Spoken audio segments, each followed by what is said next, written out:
Pandaemonium 2. I don't particularly like this fight, I have to be honest. It is very boring from a positioning standpoint. There's a lot of things that tanks are doing, but not a lot of things interesting or particularly fun mechanically to get done.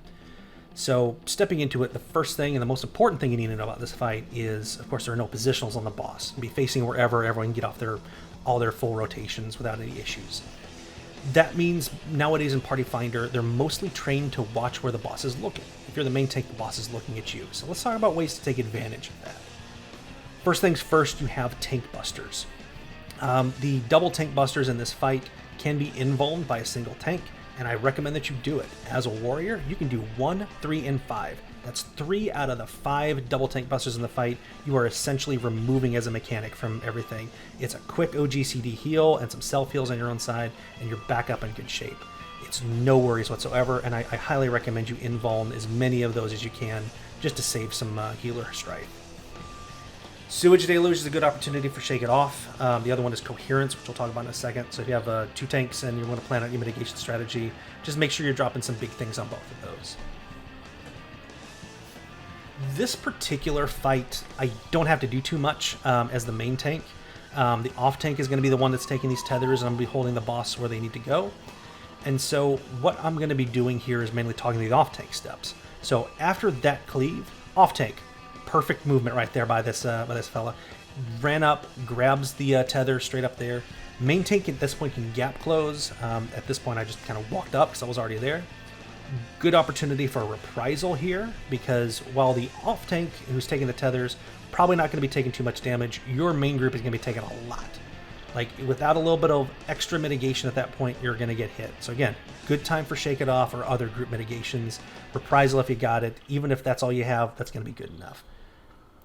There's Murky Depths that gets cast a lot during this fight, and a lot of tanks will just dedicate their reprisal for that one. That's fine, but nowadays no one's dying from that, so it's not really vital. For Shockwave, run to your position as early as possible. You can keep full uptime the entire time. At this point, you know, it's for the most part, you're just doing damage and waiting for mechanics, and don't die like that either. Don't go all the way back to the safe space immediately. Get a couple GCDs in at the intercardinal before the boss repositions himself. Remember, boss is going to keep jumping back to the middle, so let him move. You don't need to move him.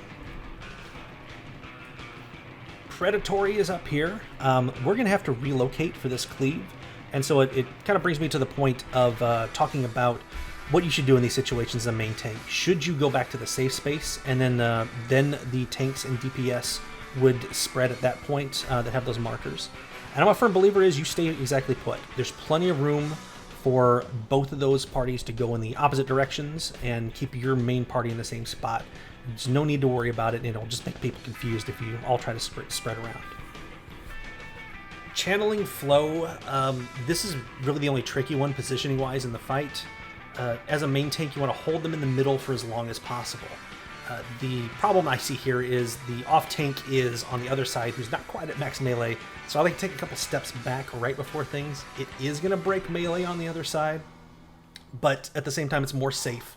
So please, you know, take advantage of whatever opportunities you have to give a little more space to make sure that you have some breathing room, unless you really trust your partner. For the double tank busters, as you saw, the best plan that I have is around 30%. You can survive with 20% mitigation, but it can be a little dicey. So save your 30s for there, or do a 20 and a 10, no problems. You should have enough mitigations this fight to go around, even if you're taking all those tethers.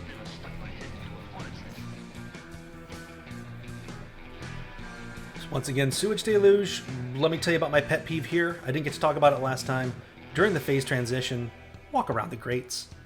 Don't just run right through the boss like that. I've seen so many people get clipped, either because they were slow or animation locked, or just plain were not paying attention.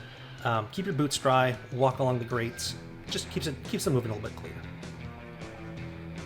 Once again, while Harma's going off, because you don't really do anything during Harma, I'll really kind of talk about the main principle I have of the fight. These markers that are the Party Finder standard at the cardinal and intercardinal spots are really the spots that you want to be at for the entire fight, outside of 1 or 2 times where you need to be in, you know, separate areas. So there's really not a time whenever you shouldn't be parked at the, in this case, the 4 or the 1 if you're standing on a grate. Particularly whenever the boss is jumping around like that, either for Shockwave or Harma, you can always keep your uptime on those spots, and the boss will reposition them. There's another invuln right there. Warriors are great.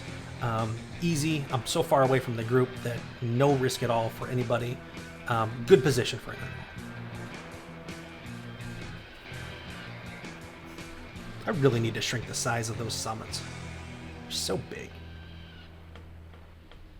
So it's time for channeling. Overflow. The goal that I always have as a tank is to take the most unsafe, riskiest position.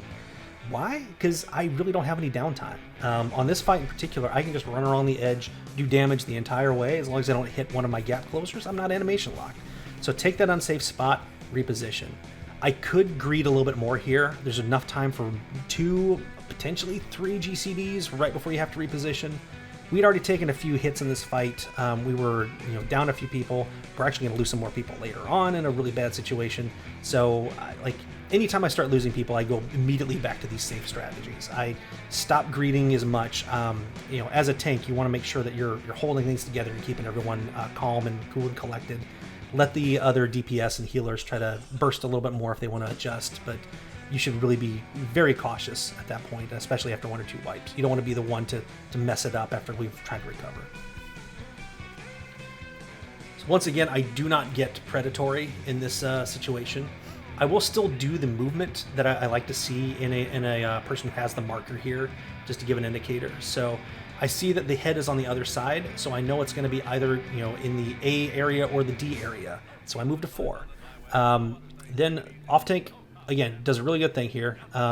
He stays as close to the middle line as he can, and then runs back in a straight line. He's not hitting it vertically. He keeps the distance out really well.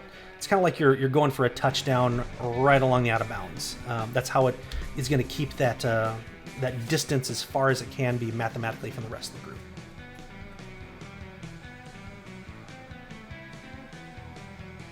So this is the one with sewage eruptions and baiting. The standard strategy is to go to the side where the head's going to drop. That's what you do. You're going to have to do this later on in the fight. It's fine. You can do it the other way, but be safe. Spread, once again, I take as far out as I possibly can. It frees up more room close by for those team members that are trying to do damage during this time period. And once again, I don't have to worry about pausing for a spell or a cast or anything. Just letting you know, the tethers and coherence on this part can get really messed up during Party Finder. You will end up with people scattered all over the place after the spread. Other tank, come back with me, please. Thank you. The other party members will be all over the place after the spread. That means whoever's grabbing that tether should be in the boss's hitbox and just run around like crazy, grab that tether, get to a safe spot. In this case, we decided A and C are the safe spots. The tether would go to A, and the rest of the party would be on C. But whatever works for your group. Remember, as the off tank and that mechanic who has the tether, you can go as far out as the corner now. So give a little bit extra space if you can. If some people are down in life, you can spread out that flare damage even further.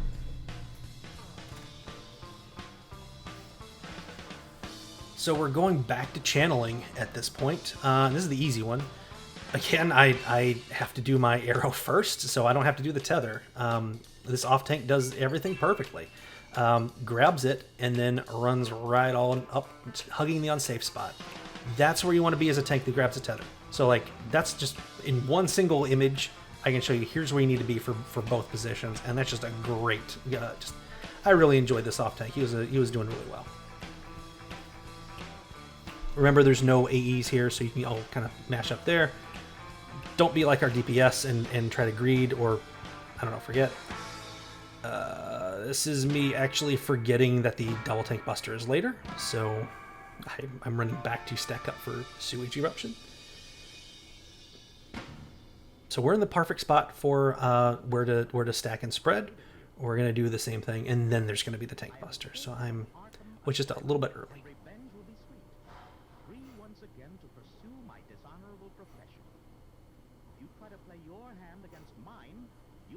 Actually, I lied again. It's Ominous Bubbling and Shockwave again. This is the one time where I would recommend running all the way back, because the boss is going to face where he's going to jump. if he's already facing kind of in that direction, people can miss the indicator and sometimes miss the mechanic. So making sure that the boss kind of moves like a little gauge to snap and show where he's going to jump seems to make the rest of the party snap to attention a bit. That's the one time I will say, run back to the safe spot as quickly as you can. The rest of the party can do whatever they want to as long as they're paying attention. That's the last tank buster in the fight. Again, I always forget where that one is, because as soon as I see home getting back off cooldown, I'm getting excited. I know I'm going to press it again. So you don't have to do anything at this point. You just stand where you took that tank buster, which is going to be close to the unsafe square. Everyone else is going to be on that closer cardinal spot next to the safe square, and you just work them down. That's it. So, not really that great of a fight in terms of mechanics. Remember your big mitigations, deluge and coherence, that's where you want to hit them at.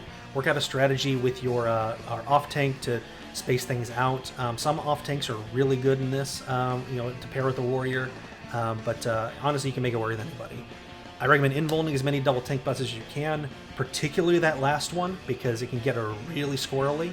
But anytime that you feel like your tank is not in a good position and you have that invul up, just go ahead and drop it, and the other tank should be able to adjust. Stand where you want the group to stand. That's the big thing. So try not to move around too much. Stay locked in where you're at. Stay in the safe places. Let the boss reposition himself. They're gonna do it all the time, so you don't have to worry about it. But yeah, it's just the thing is, don't always have to run back to that safe square as soon as you need to.